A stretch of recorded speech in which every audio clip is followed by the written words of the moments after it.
recording? We're recording. Okay, what's up, you guys? I'm really excited. This is the first episode of the podcast. Fuck yes, it is. I'm Kim Congdon. I'm Alex Scarlato. And this is Broad Topics. We're really excited. Broad Topics is a podcast where we just talk about whatever. And literally, that's it. Whatever comes to our mind. It's really fun. I guess we should talk about how fucking hard it was to think of a podcast name. That's insane. Yeah, no, it was out of control. We pre-recorded these first couple episodes. Yeah. And in that time span, we have gone through like 4 or 5 podcast names.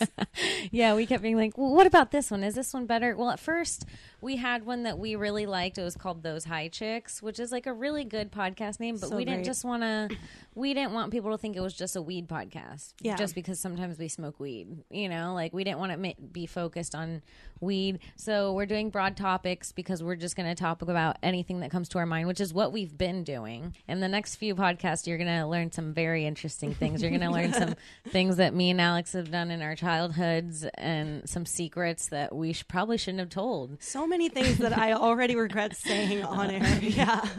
No, it's cool. I'm glad that me and Alex met and we're friends. I actually met Alex when she was interning over at Gas Digital. She still is. You're still an intern. I'm actually going to be coming on as a part-time employee Ooh, soon. Yeah. Congratulations. Thank you. How fun. That's how internships work. I was an intern at a production company and I wasn't being paid, and they had me just moving. It was the company that did American Idol. They had an entire room of American Idol Bibles, like binders with from the first season on, every contestant's signature, like all the paperwork to be on TV, like all the lawyers' signatures. They had each alphabetically ordered, and we were moving buildings. And someone told me, "Hey Kim, we're getting rid of these." Like every asshole who ever went on the show, from in Justin every to city. Kelly. That's insane. Yes. Okay, that sounds like a nightmare. So they were like, when we were moving buildings, they were like, "Kim, get rid of these." And I thought that meant throw them away. But what they meant was get rid of them out of this room into the new building. So I took every single binder. Nobody checked on me for 4 hours. I brought a huge bin into the room. I took every binder, took each paper out individually because I didn't want to throw out the binders because that was weird, and scattered each paper hundreds. Each binder was 300 pages of separate signatures. And I just threw them all in one bin. And when they walked in, that's how I got the job. They had to hire me for another 3 months to go through each paper one by one and match up the signatures until all the seasons were in order again. Wow. I was going to ask how quickly you got fired after that. No, they needed me after that. Worked out. They were like, no one else is going to do this garbage. That's almost like having shredded papers and having to piece them back together. That sounds like a fucking nightmare. It took months. Yeah. Months. But you got paid the whole time. Oh, yeah. I got paid good, too. Yeah. By the American Idol people. Yeah, exactly. Yeah. So that was my way of sticking around as an intern. That's awesome. So, yeah, guys, I recently just moved from LA to New York, and I met Alex, and we became good friends, and we do have a lot in common, a lot in common. And the most weird random things, it feels like. Yeah. Just random personal stuff about us that we're yeah, just a lot of our personality and kind of the things we believe in life and stuff. We're both weird hippies in a way. For sure. We both like to smoke weed, and that's why we're doing this podcast together. And speaking of smoking weed, I think we should spark up this blunt because the inaugural blunt of the podcast. I'm so excited. Good. I have this huge fear of just talking and not recording. It's pretty scary. Alex, how long have you lived here? I've lived here my whole entire life. Really? I'm still living with my parents, yeah. No, you're so lucky. Totally. Do you fight with them like you used to? Not at all. No? I'm their only child, so it's different. Yeah. They can't be mean to you because if you die, they have nothing else. Yeah, there's totally that. They also don't really want me to move out because I'm their only one. Mm-hmm. So my mom still pays for my car and a lot of stuff. Oh. She's treating me like I'm a little kid still. You're living the white girl's dream. Nice. Yeah. God, are you on their cell phone plan? I am. Oh my God, I'm so jealous. I know. I don't think that's gonna last too much longer. You know what's fucked up? my sisters, well, one of my sisters is 17. She's going to be 18. My other sister is 23, and I'm 27, and I'm the only one not on the plans or getting my stuff paid for. And they think it's like because I'm like the oldest and most responsible, but I'm like, do I need to do meth to get some help around here? Like, what's going on? Yeah, I would like to be on your phone plan. That'd be nice.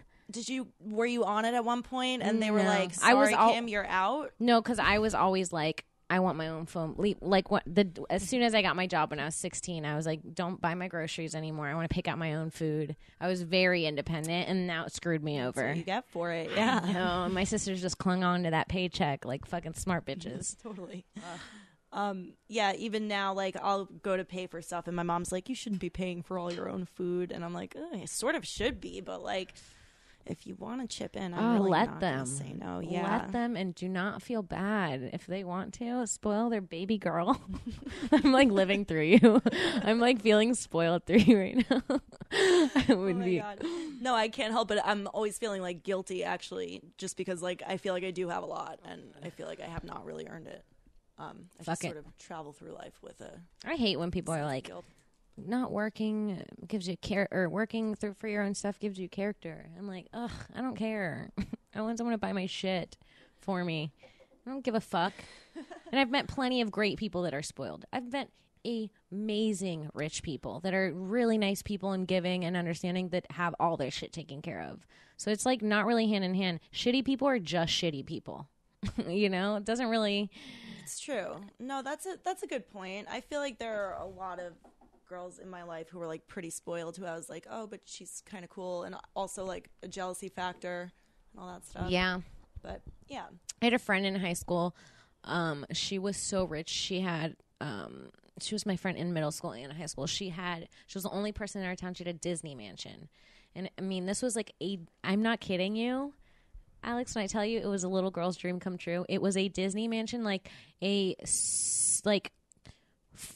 12 bedroom, 6 bathroom mansion. Every room was a different theme. Like the dining room was like Beauty and the Beast. So it was like the big chandelier, all the pots, all the things. An actual Disney mansion. Mm-hmm. Okay, I thought you meant like such a big mansion that it's like a Disney princess it was castle. Weird. It was themed Disney. Every different room they had like toys everywhere, huge Disney statues hanging from. This was her home from the ceiling. They had like a 12-acre lake in the backyard with a like Wet and Wild, like a water park style water slide that went into like that you had to like power up, like, and it had like water rushing into a lake. A go-kart track. It was like some Michael Jackson. You would have thought her parents were like molesters trying to lure kids in, but really they were just like really rich parents that like just wanted their kids to have fun. Did she have siblings? Yeah, she had a little brother and a little sister. There's 3 of them. And the brother had to just deal with the Disney shit. Like, oh, his room was like Eeyore or something like that. Eeyore is the saddest Disney was like character in history. Oh, no. You know what? I didn't mean Eeyore. Not clinically depressed Disney, no. Eeyore is like for the teenage room, I think, in the house. Yeah. He had Tigger, like a baseball Tigger tile. Like style, but like it was crazy, and her parents were crazy. Like I mean, that's weird for the adults. Like, if you have that kind of money and that's what you're spending it on, it just seems.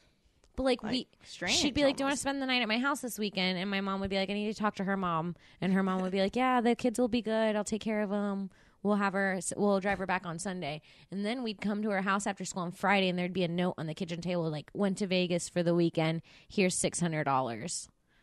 Oh my God. We're like 15 years old, home alone. We're like putting out on MySpace, like party at Jessica's tonight, like having keggers. That's insane. It was just like, yeah, I'm sure you wanted to be at her house all the time. Yeah. Oh, the rich. I tried to emancipate myself when I got into a fight, and her mom was like, "I'll hire you a lawyer and adopt you if you want." She was legit gonna take me from my mother if I wanted to. And at one point, I was like, "No, you kind of scare me. Like that scares me that you'd do that." Were you really close with this girl? Yes. Fucking still am. Yeah, no, I have a couple people in my life who are like really close rich friends. Mm-hmm. There's something about it that's just like so weird when you love them and you also have like this like deep sense of like, why is that not me? Yes. You know what I mean? I remember her mom would go shopping every 2 weeks, and she'd spend like $1,200 on food. And it was just like, so the pantry was like the size of the living room we're sitting in right now. And it was like it was like a grocery store with like aisles and shelves, like macaronis and like fruit roll-ups and like everything a kid would like, sugary, fucked up, like sugar treats. And it was just like, it was like a thing where like everyone after school went to her house and we got on the go-karts and we went swimming and like outswam alligators in her lake. It was like some crazy childhood shit.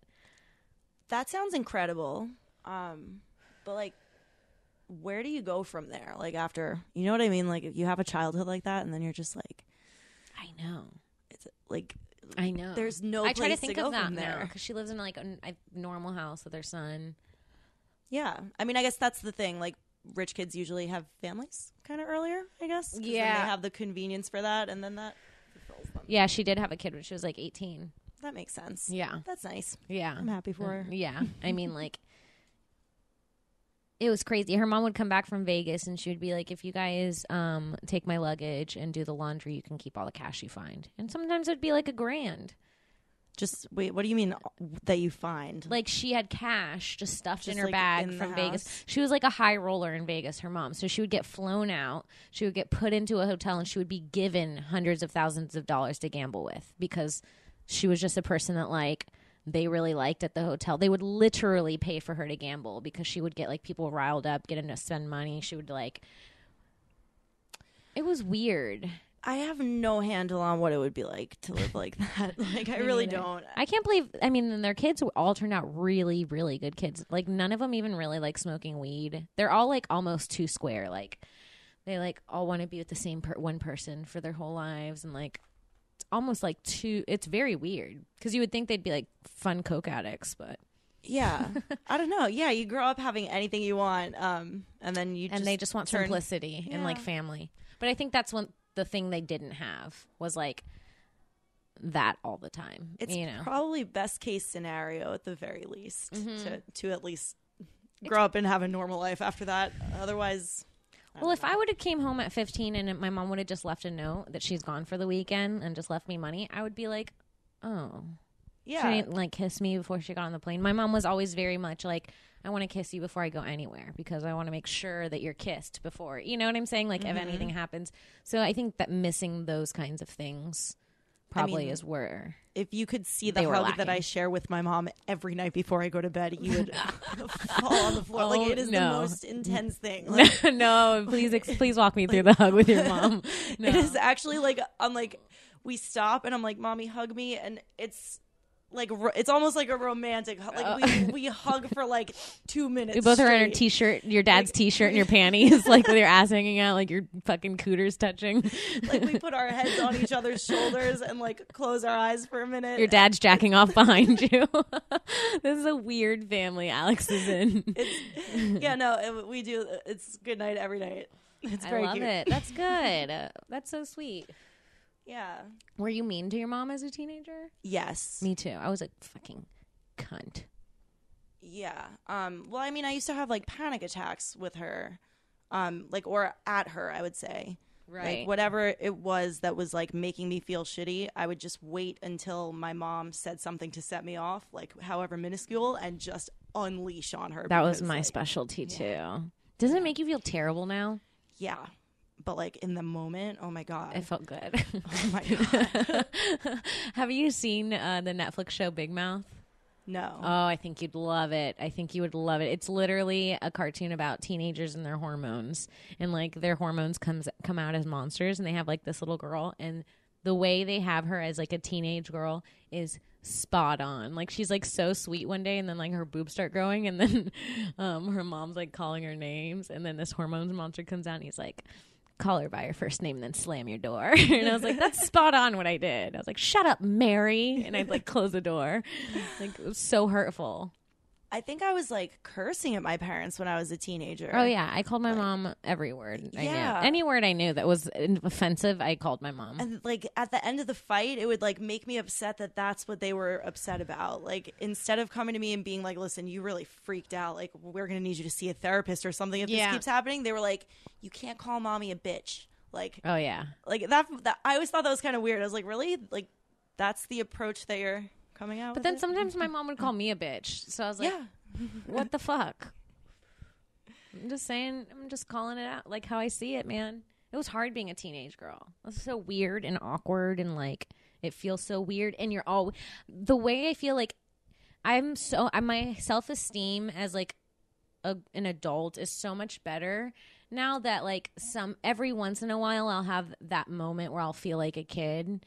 Like an embarrassed kid stand-up does that to me a lot, or like hanging out with like legendary comedians. Like if like a huge comedian's around, me as a young comedian, I'll feel very much like that girl in middle school, like watching the popular kids. So it's so weird to like feel that as an adult and then remember that like I lived with that feeling for years as a teenager, because that's how you feel. You always feel like everyone looks older and better than you. Did you feel like that as a teenager? Like I felt like everyone looked like adults and I felt like so young looking. Always. I don't think I had that problem. I was always really tall. Oh, you were really tall. I was always really tall. So I never felt like I looked younger, but I definitely had like insecurities that actually sort of came from being tall. Like as a teenager, I had issues with being tall and actually I was very jealous of girls who were way smaller than me. Like petite little cute girls. I was like, why can't I just be small and cute? Like, there's something about small girls in middle school that was popular. Short girls were popular in middle school. That was the thing. Short and skinny was like the thing. And I was always friends with the short and skinny and like popular girls, but like never part of their friend group. Just like one-off friends with them, which is because you didn't make thing. You didn't make the height cut. I couldn't You're make too tall. Yeah, I couldn't make the cut with the crew. But like you can't be with the short girls being the tall girl. You had the one thing you didn't need to be. You're like, I don't know. All the girls under 5'2", they just like wouldn't let me into their crew. You were like 6'7", standing above them. I was like, so jealous. Alex, they just stood next to you at recess because you provided shade. No. I get that though. It was always weird. That was like my thing with being white. Like your short girl was like my blonde friend. I was like, I want to be blonde with blue eyes. Why? I had that with blonde girls too, though. Yeah. Oh my God, blonde. My friend. Oh my gosh, I have a friend. She's actually now a cheerleader for the Jets, which is like insane. Hilarious. Blonde hair, light green eyes, and like she was like super small and like gorgeous. And I just wanted to be her. And like also, I was a dancer and she was crazy talented at dance. Mm-hmm. So it's like that other level where you're like, oh, this person also has a talent showing me that's more than me. She's not even just a good face. You could always be like, oh, she's just pretty. She has nothing else. But this hoe is talented. No, it was everything. Jealousy is the worst. Yeah. And it's not even jealousy. It's like, because you like don't hate them because they're your friend. You like want the best for them. It's like an envy. It's envy, like being envious. You're like, oh, I wish I wanted to be blonde hair, because also growing up in like the early 90s, the look was like all American girl. That was the look in the early 90s. Totally. Blonde hair, blue eyes, Britney big Spears, boobs, Britney Spears, Christina Aguilera. Totally. That was what was in. And then Destiny's Child came out, and I was like, whoa. That's so true. Bills, motherfucker. Don't get me started. I was like, when they came out, I don't even think I realized that it was because they were black. And I wasn't even black, but it was the first time that it was something not blonde that I could like relate to. Right. That I was like, these black girls.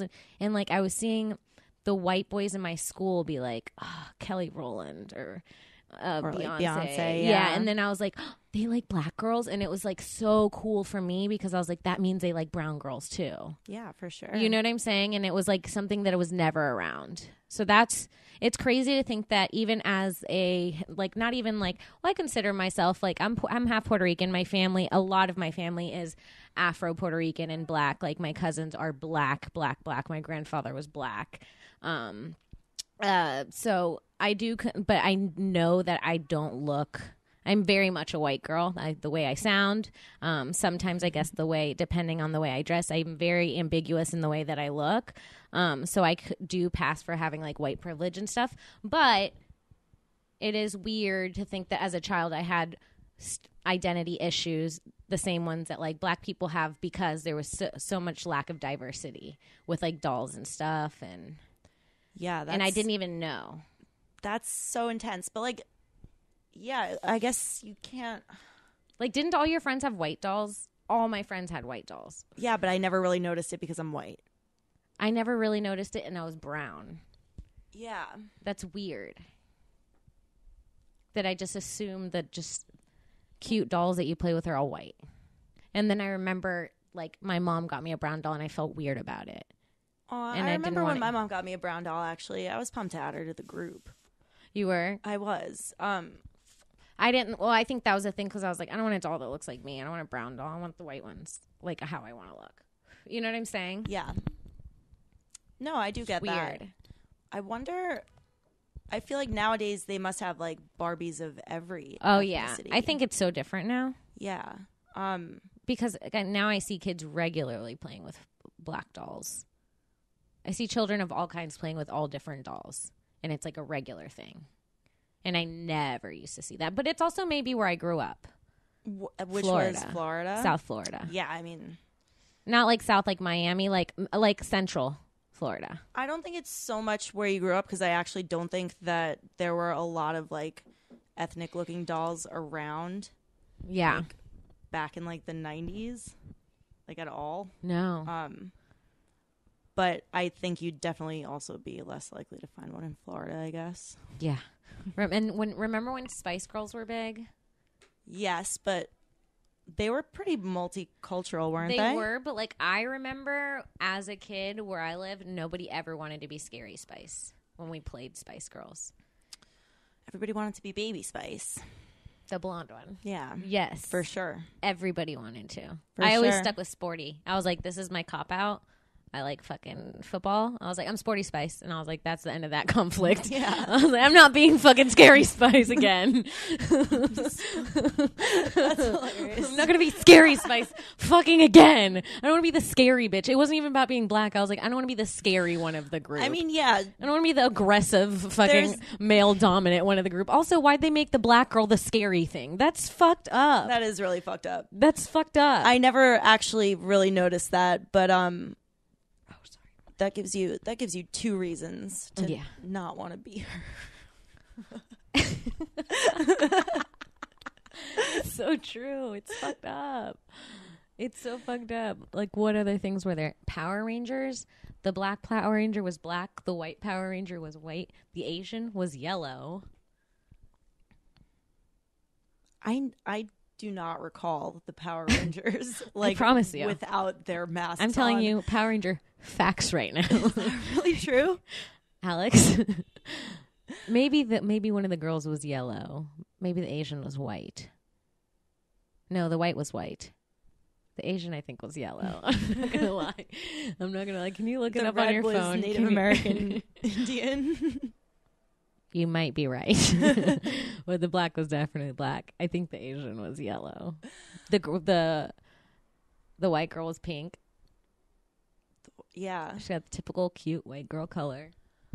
I do not. Yeah, I was not a big Power Rangers fan, but I actually do think that a lot of 90s cartoons were a little racy. Yeah. I don't know. Like, do you remember like math books? Like the covers on math books, how they were like, they try to be diverse. So they'd always they'd have like a white blonde girl, a black kid in like a jersey, like a red jersey that said like number 3 on it with like a high top fade. Then they'd have like an Asian boy. And then they always had a redhead, but they always put the redhead in the wheelchair. Every time it was a redhead in a wheelchair. They're like, these are broken. I think yeah, it was important to make it a white person in the wheelchair, but also not make it a white person who's that could be attractive, highly represented. You know, yeah. They always put the person in the wheelchair with red hair, and always the redhead had braces. Yeah, no, they never did the cute white girl with braces. They never did the black dude with braces. Never. Never would you see a cartoon black boy on a textbook with braces. They wouldn't dare cross that line. No, they put the fucking pale freckly bitch. They were like, this bitch is basically socially disabled.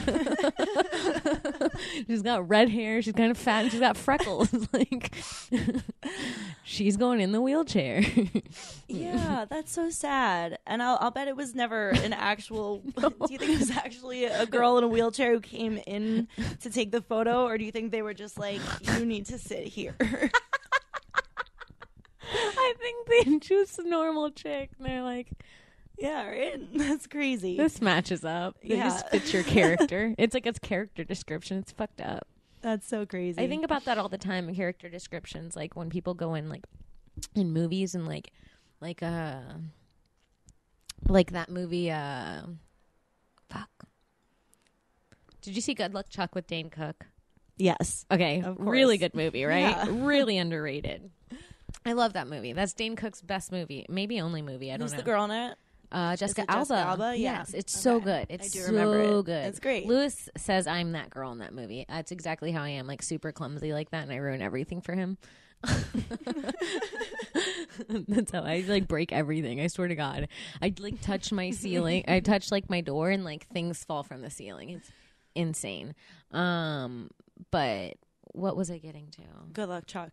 Yes. What were we talking about before that? I'm so high. What were we talking about before that? We were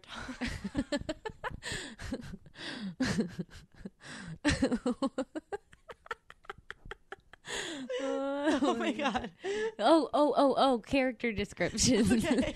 I was saying in that movie, he has to like fuck this like gross fat lady that's like laying by the pool, and they like put fake pimple pus by her, and like she's stinking. They made her eat chicken, and like some woman who has enough self-respect for her to go out and go do auditions every day read that description and was like, "That's me." Yeah, no, that's and crazy. She fucking booked that shit and she killed it. I usually think of that in the context of seeing like a child actor who is super overweight, where I'm like, they called all the fat kids in for this one, and some of them had to go home and didn't get it. Like, it sucks. That's fucked up. But that's also where self-esteem becomes important. Like, that girl booked that role because she was like, I'm fat. Like, fuck it. I'm going to go book some fat roles, and I'm going to fucking murder this shit. And she probably got laid. Fat roles. She probably got laid. She was like, hey, have you seen me? I was the fucking disease thing on Shallow Hell. Yeah, that's, I don't know what that does for your like career in the long term, other than just get you that role over and over again. But if you're gonna own it, then that's awesome, I guess, right? Yeah, right. If you're gonna be, like, if that's who you are, just be that. Like, yeah, like I'm just gonna get fucking grosser. Like, if she doesn't want to work out, she should probably start auditioning for fat chick roles and enjoy her life how she likes to live it, and then go eat when she fucking books a role. A lot of people seem to be on that now, of just like just such body positivity that it doesn't really matter what you look like. Too, though. Yeah, because it's like, come on, nobody wants to see everyone being all sickly. I don't want to see anyone underweight or overweight. Yeah. I don't want to see either of that shit. Like, just fucking be healthy. Or let's not just like very overweight, at least. Like, if you're gonna be a little overweight, I don't care if you're fat and happy, really. And we're in America and everything has sugar in it, and like it's hard to avoid. I get it, but like, let's all like, and I get also people that have conditions where they can't help the size they are, but like, let's all just like, if everybody really worked on themselves, if everyone stopped worrying about everybody else, like seriously was just selfish for a little bit, like just like was like, I'm gonna take 30 days. And I'm going to still, like, love my family, and I'm going to be good to them. But I'm going to focus, like, every time I slack off, every moment I spend slacking off, I'm going to take that and, like, fix something about myself. People would, like, everything would change. Everyone's attitudes would change. That's a pretty It crazy really concept. just takes 30 days. It really does. It really does. Because after the first week, you're like, fuck this. I wish I could go back. After the second week, you're like, I'm 2 weeks in. I'm already halfway there. This still sucks. And after the third week, you're like, I could do this all the time. Right. And it's like, so it's like, I don't know. People are so, I hate seeing a motherfucker like be lazy. It's one of my biggest pet peeves. I don't like lazy. Because even if you're like doing the most boring job in the world and you love it, like you better be like the fucking best at that shit. You better be the best person putting stamps at an envelope at the fucking FedEx. You better like greet me and be like, hi, welcome to FedEx. How can I help you? And be like so happy and be like, that's like the best FedEx worker I've ever seen. No, I agree with that. I think a lot of people are not really capable of that.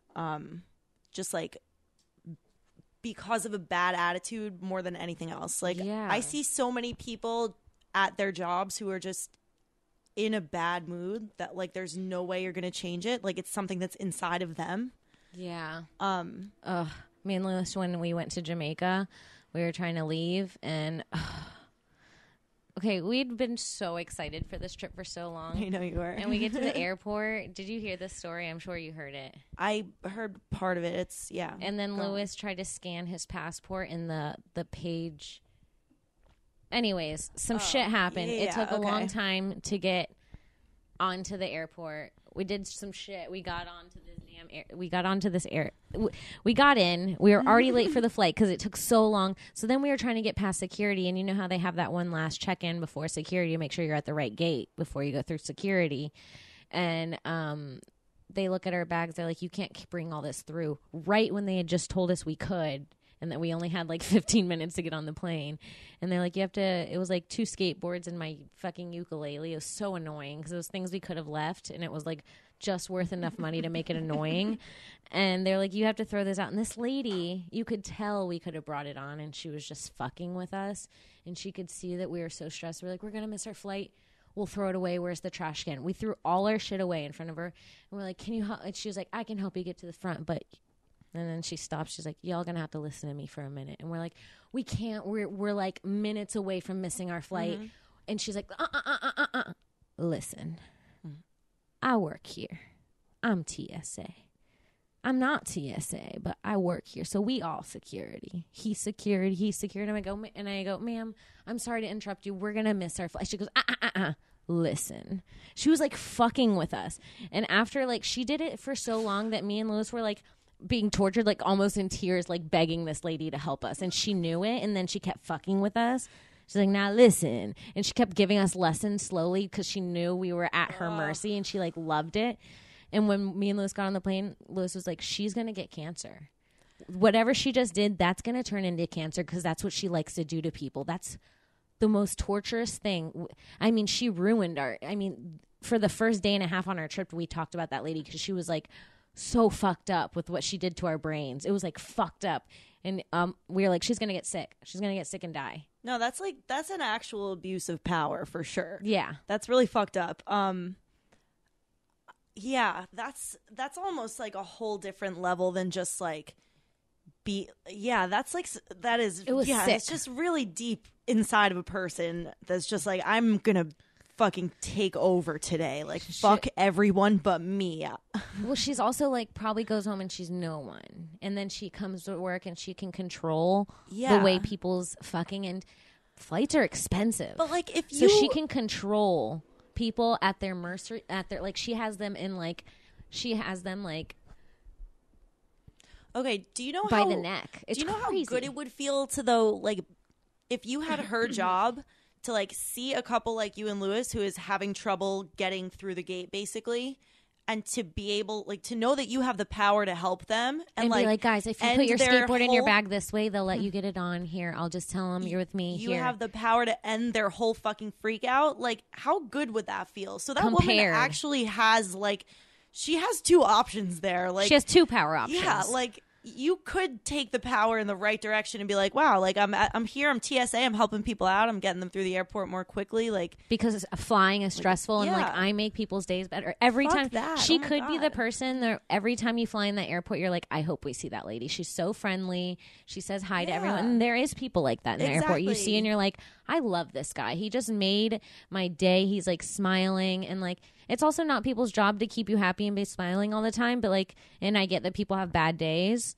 but like to be like just a shitty person on the regular is different. Like help people out when they're coming to you for help at your job, you know? Yeah, exactly. It doesn't make sense. It's weird.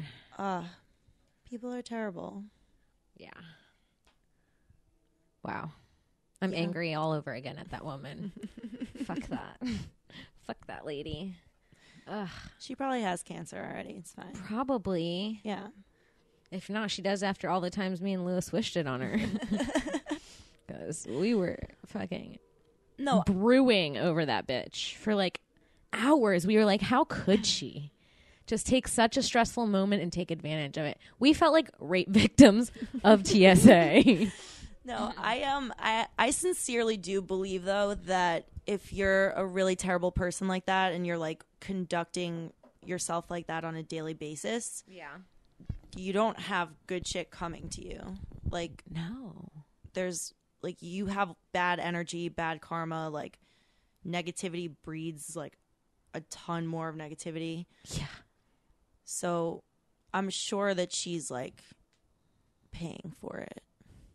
Good for her. Somehow. Yeah, because I'm going to find her. I'm going to go to that airport when I have enough money to bail myself out of jail and not care if I can get into Canada or not. And I'm going to fucking drop kick her right in the goddamn face. I swear to God. Because if we were anywhere but that goddamn airport and she pulled that shit on me, if she was a bus driver doing that in the city, I would have been on video beating the shit out of a bus driver. What she was doing was like the most enraging thing. Louis had to keep me from getting arrested. He had to be like, you need to calm down. You're going to get arrested right now. Because I was going to take my fucking ukulele out and hit her in the head with it. I really was. This was the voice of reason. And that's a problem when he's the voice of reason. That's great. Oh, my God. Yeah. I'm sorry that happened to you guys. It's okay. It sounds It's a really... good trip besides that. Yeah. I can't wait till this winter's over. Yeah, me either. Well, I'm excited for LA next week. Yes. I've never been. Are you serious? No. How fun. We have to go to this breakfast spot I used to work at. It's called The Griddle. It's so bomb. I'm the really food's excited. so good. I told Becky we should go on a group hike. Yes. That would be fun. I'm down. Take pictures. Friday morning. I'm down. Whatever. Let's do Whenever. it. Whatever.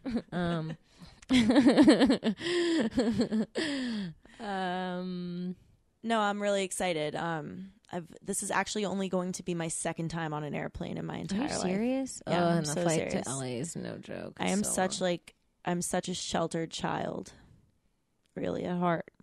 It's so. Are you scared of flying? Was it scary for you when you did it? No, I was really excited. Ugh. My parents are like kind of afraid to fly, so I had never been on a plane, but I always kind of wanted to go. So when I actually did fly, I was like, "Whoa, this is fucking awesome." I don't like it at all.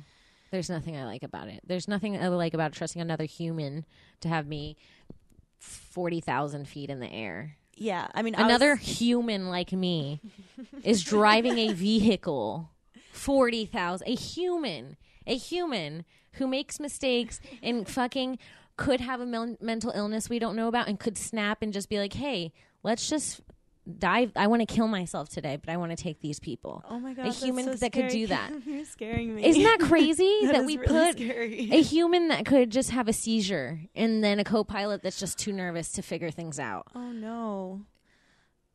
Well, oh my gosh. I'm going to say that, first of all, it's a person like you, except a person who's not consumed weed or alcohol. Says who? Says I who? should hope. I don't know. Says who? You can't even test for alcohol. Like, people, they're not testing them every morning to see if they're drunk I guess. from the night before. Oh my God, that's so Like when scary, you're flying, Kim. when you're flying January 1st, just know your pilot probably had a few drinks the night before. That's such a good point. Oh my God, I'm so scared. You know? Yeah.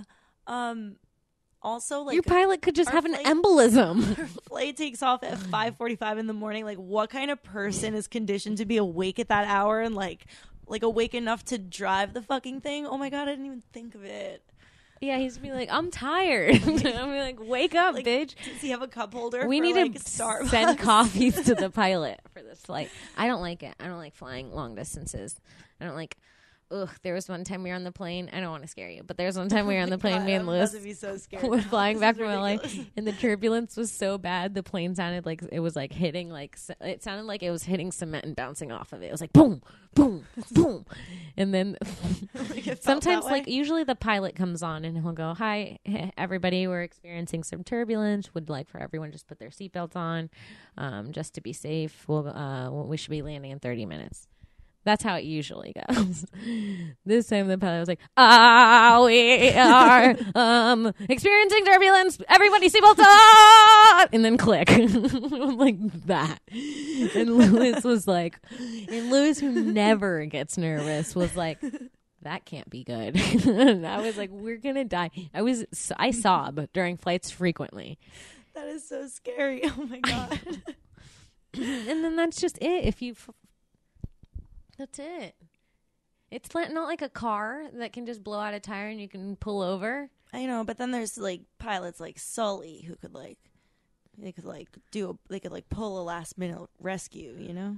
Yeah, there's also 2-year-olds that call 911. Their moms are having a heart attack, and fucking 10 million 2-year-olds every day that just let their moms die in front of them. So, okay. So I'm gonna be slightly nervous next week, and I'm gonna definitely teach my 2-year-old how to dial 911. I'm sorry, I didn't mean to do that to you. It's just I hate it. But you seem like you'd be better at. You seem braver than me. Well, I don't know. When I first went, I was just really excited because I had never been before. But I don't think... It's also fun flying with friends. Are you flying from New York? I'm flying... We have a layover in Chicago in like the middle of the morning. Are you going to the show with them before? Is that what it is? We're going... Wait, what? Where are you flying from to LA? We're flying from LaGuardia. Okay. Yeah. Okay. I was just saying if we're flying from the same place. Oh. I haven't even bought my flight yet. Oh. So. Anyways. Come with us. This is getting weird. It's going to be a nightmare. Oh, God. Yeah, I know. I'm excited. I want to fly with you guys because I'm going to be by myself otherwise. Yeah, we'll have fun. Wow. It's so funny because I feel like we've just been yapping a lot and I almost forgot we were doing a podcast because I've been so stoned and I drank a beer and we inhaled this blend. We really did. And we made a lot of plans for next week that like we could just listen back to. I forgot we were doing that. I forgot we made our whole LA plans on here. What a boring fucking the most boring ever. What happened? We were so interesting for a little bit, and then I think we both literally forgot we were doing a podcast when we smoked this blunt. Did I say anything personal? Hanging out, talking. I don't know. What if I just started talking about like a yeast infection or something? I was like, my pussy's been really itchy lately, Alex. Has your pussy ever gotten itchy? And they're the worst too. Fuck, sorry guys, but now you know where we're gonna be at next week. Yeah, for sure. Yeah, wow. I can't believe you've never been to LA. It's gonna be so fun, and weed is so legal. You can smoke so much. That's a good point. That's the part that I kind of keep forgetting about, but also that I might be the most excited about. I remember, like in LA, you can just like smoke, like walk down the sidewalk and smoke. And there's like stores, right? You can just like go to the store and like you go in. You're not allowed to have your phone out, but like it looks like it almost looks like a shittier jewelry store. So like the weed are in jars, like how they are in jewelry stores in glass cases, or like a pawn shop. Right. So they're like in jars and cases, and then like and they have whiteboards behind you, and it's usually like if you go to a cool weed shop, like they have like bars, like a weed bar where like you could do dabs. If you buy like $40 worth of weed, then like either you can get a free joint or come do a dab at the bar. They also just have those bars, like if you buy weed and they have like a lot of them have like video games, or like you can play in like a little couches or TVs or Netflix that you can just chill and smoke there after you buy your shit. And like I guess I don't know if they have Wi-Fi because they probably don't want you having your shit out. That sounds incredible. It's still pretty creepy though, because even up until when I moved like 5 months ago, I went into a weed shop, and when I walked out, like 10 minutes later, it got raided by the police. Wait, but I don't get because that. It's legal for the state of California, but federally it's still illegal. So they're allowed to raid you. That's so unfair. I know, because technically you're still breaking the law, because federally it's... I don't really know. So it's just like take a chance, man. Open up a weed shop, see what happens. Yeah, but like they got raided and then they just opened up again the next day. Because I don't think you can. Maybe there's like, I don't know. Maybe there's some kind of rule where you can't get raided this many times in a month. or something. I feel like there's loopholes like squatting, you know, like there's loopholes for everything. Like, I have no idea whether that's true or not whatsoever. I know. Me neither, actually. I want to make sure this is still good. But yeah, I tried to go in the next morning and like the door was just like the hinges were broken off and like glass was shattered. Like I guess the cops, I think what they do is they like steal everything and sell it, probably. That's probably true. And they just make a lot of money off of that, probably, is like the down low. And then they go, you guys can open this up again. We just wanted all of this stuff. You know what I'm saying? It's probably like a kind of thing where like maybe it's almost like a conspiracy, like where they know they're going to get raided and they have a deal with the cops. They're like, you can raid us once a year. If you let us stay open, because it's like worth it to lose that maybe 20 grand in insurance or whatever. I don't know how it works, but that seems interesting, right? Yeah, it does. That seems like something that would happen, right?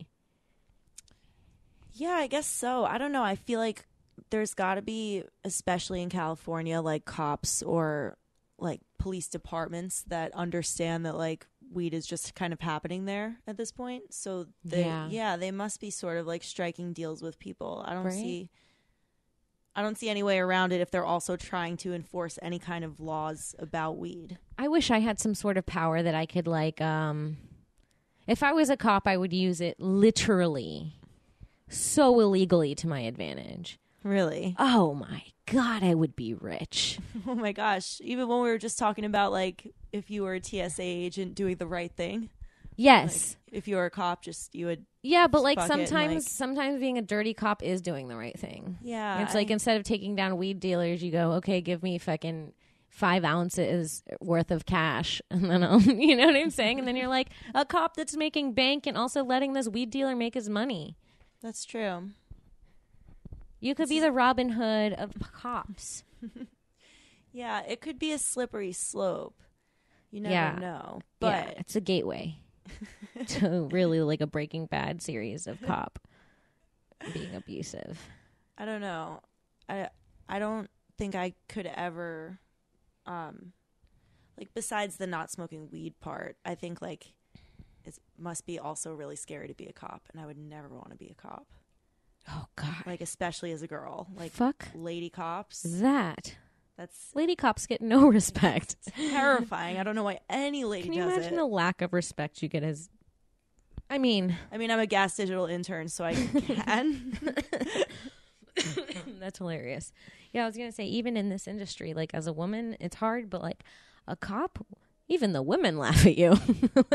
Like, we're all laughing at you, dude. It's like, please don't. If I call the cops, I mean, I know every comic said this joke, but like, seriously though, if I call the cops and I need help, don't send you in a uniform, Alex, like to my house. I would be furious. Could you imagine? I would be furious. I would not be able to help you with anything. Can you get your back up? I'd be the most unfeminist. Becky. Yeah. No, I guess all three of us could try. No, yeah. Being a girl is just generally kind of scary. Like, I mean, I don't know. I'm sort of high right now.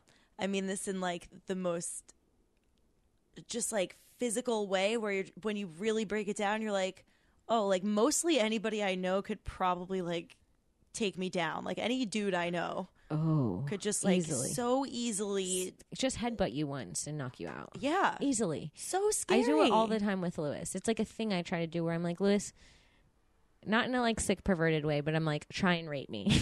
like try and catch me. I want to see if like I could, and I always say like, I'm just going to open hand slap you as my hitting and you can block me. And it's like pretty fair because I just, you know, I always miss. He always blocks me. He overpowers me in seconds. So has both of my wrists over my head and just pretends to like bash his head with my head. And he'd be like, you'd be passed out by now. I'd be done fucking you. And I was like, that's right. About 20 seconds. That makes sense. And then you guys fuck immediately after that, I'm sure. Yes. Well, we're already fucking during this role play. No, I'm just kidding. But yeah, it's no question how much stronger. Yeah, it's really scary. Even like smaller dudes are just like so much stronger. So much than, stronger. Like, girls generally. Yeah. Because that adrenaline, man, or that testosterone. Yeah. It really goes fucking through your veins. I know, it's crazy. It's scary. It's scary at any moment. Yeah, and we just like trust them, like just like you're like on the subway at night, and like there's like 6 dudes there who you don't know, and you're just like trusting it. Yes, like, everything's scary. Yeah. I don't think men realize like what it's like to live in a world where you could potentially, and I don't want to be like victim woman, but like where you could potentially be the prey at all times. No, yeah, you're always the weaker. Like it's like a world of like dogs and kittens. Like it's a pit bull with a kitten. Like yeah, maybe sometimes the kitten can scratch the pit bull away, and they can be smart and savvy enough to like get away. But it's always a stronger thing versus. It doesn't mean one's more intelligent than. Well, dogs are probably smarter than cats, but you know what I mean. Think like so? I don't know. I don't know actually. Really? I don't know. Yeah, it doesn't matter. Like, you know what I'm saying? Like, it's just like that's always going to be the stronger species, like physically. Yeah. I'm not saying mentally at all, but no, definitely not saying mentally at all. I don't even mean it in like a victim-y kind of way. I was actually, I'm almost just thinking of it as something that I like. It's like I don't think of it all the time, and then when I do, I'm like, "Wow, that's kind of crazy." It's like, pretty crazy, but you think that you don't think about it all the time, but you do. You think so? Always, yeah. Anytime you walk at night by yourself, you're thinking about it. Yes. Anytime. Okay, that's actually true, and that's a huge part of working nights in the comedy world. Yeah, and just living as a young human being is being out at night and walking to your car and so it's like you think about it at least every day. You do personally. That's the thing guys don't think about ever. I think about it like when I come home and I lock my door, or like even when I have like when my roommates have like a guy friend over and they're all drinking and I just go to bed, I just lock my door. Yeah. Because it's like even though I know my roommates are good guys, it's like I don't know that other guy that's drinking in my living room and I'm going to sleep. They could just like walk in here after everyone goes to bed or something. You know what I'm saying? Like, and a guy would never hear girls partying and go, I have to lock my door in case one of the girls comes in when they're drunk. They're like opening their door and like pre-getting their dick hard. Wow. No. So it's like, it's just things that like we don't think that we think about what we do. Yeah, no, you're right. That stuff all crosses my mind. Yeah. For sure. Like it's like all like just weird shit. Yeah. Even like sometimes when like I'm in like one of those places where like the bathrooms are like down a hall to the right, to the left, and it's just a guy going to the bathroom behind me and we're walking down this hall and there's nobody else, and it's like, oh, he could just push me into this bathroom, the single bathroom, and lock the door. He could just push me in there. Behind you, it's like terrifying. Though. Well, what I've started doing is if a man walks too close behind me, I directly stop, wait till he passes me, and walk directly behind him. Because I'm like, I'm going to make you feel the way you're making me feel. Such an alpha move. Yeah, because it's like, you must know that it's uncomfortable for a woman for you to be walking so close to me. Now I'm going to make you uncomfortable by stopping and making it obvious and getting right behind you. So now you're nervous.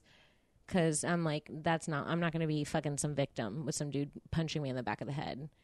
Because I'm just going to be scared to make a move. Because it's like, either, there are two things happening there. Either he's unaware, which doesn't seem very real because you know what the world is. Mm-hmm. If you're an adult walking the streets at night, you know that women are scared of men at night when they're by themselves. That's just a thing. Yeah. You should know that. Every man should know if a woman is walking by herself at night and it's not like a busy neighborhood where there's a lot of people around, she doesn't want to have a conversation with you. Never. She never wants to do it. She will never, if she doesn't know you, unless you're paying her to fuck her and that's her job. And she knows what she's doing. She doesn't want you to talk to her. She's scared.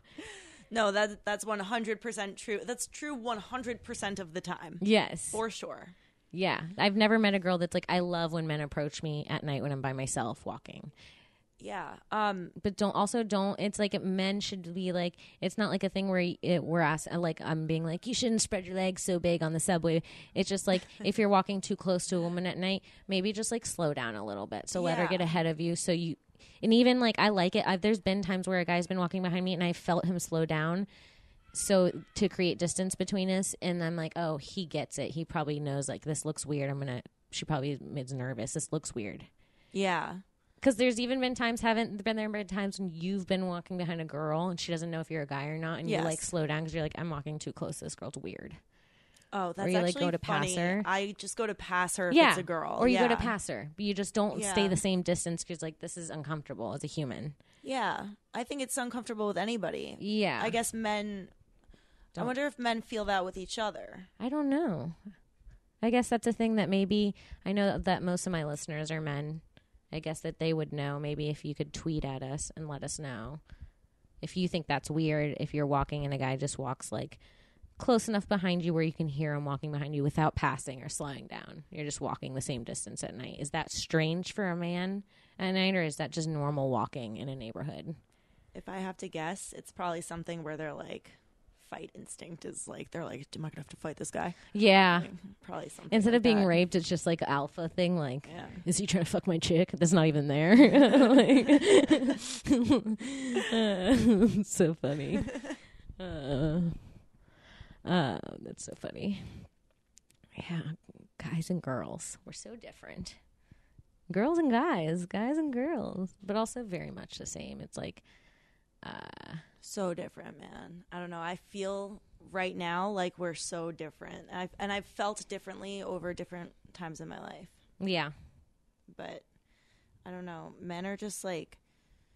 So, I'm jealous of them sometimes. Yes, They're so free. Well, I think I used to be a little more jealous of them, but I actually feel like women have more of the power, low key.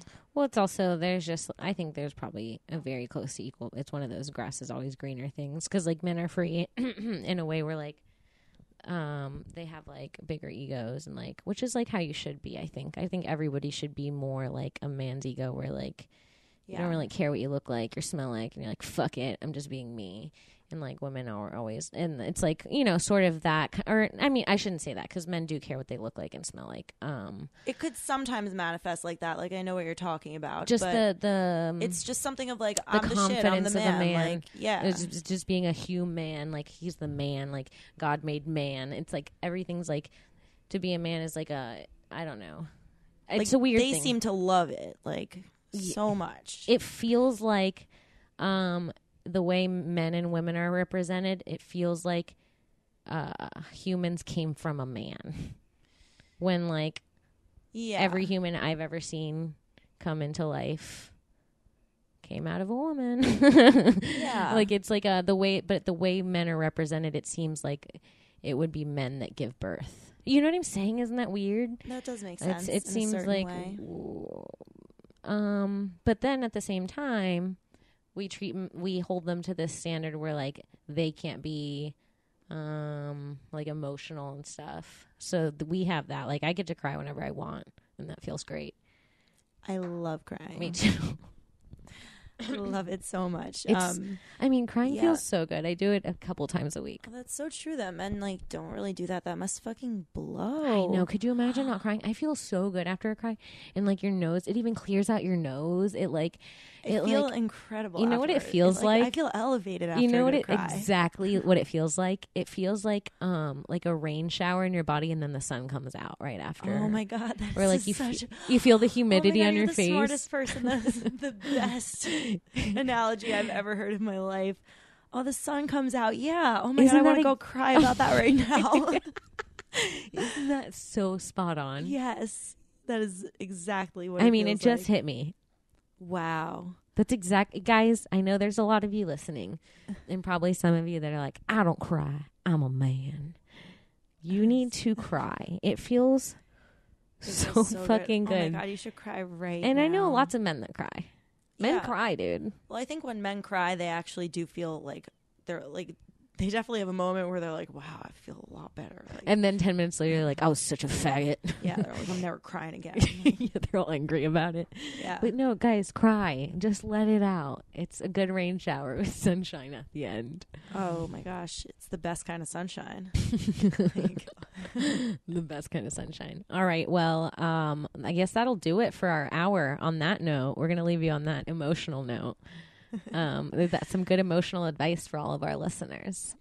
Yeah, go have a good cry. And follow me on Twitter at Kimberly Congdon. And yeah, this is the first episode Alex and I are putting out, so keep listening and follow Alex. We'll I'm sure have some kind of like more put together format for the show at some point. Oh yeah, this is it's our first one. We're figuring it out. Blunt. Exactly. I loved it.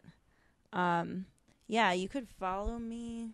Oh my gosh, I don't even know my Twitter handle. That's so funny. Yeah, that's actually true. You don't know your Twitter handle? I really don't. I don't know my Twitter handle. That's so funny. You're the dad of Twitter. I've legitimately never had anybody follow me. I am at GDI_Alex. That's What's GDI? GDI is it's like when you're like in a school that has like a big like Greek life and sorority system, and you're like, I'm not joining a sorority. I'm goddamn independent. Yeah. Okay, got it. I've heard it, and that's why it sounded familiar. Yeah. All right, guys, follow Alex, follow me, keep listening, and bye.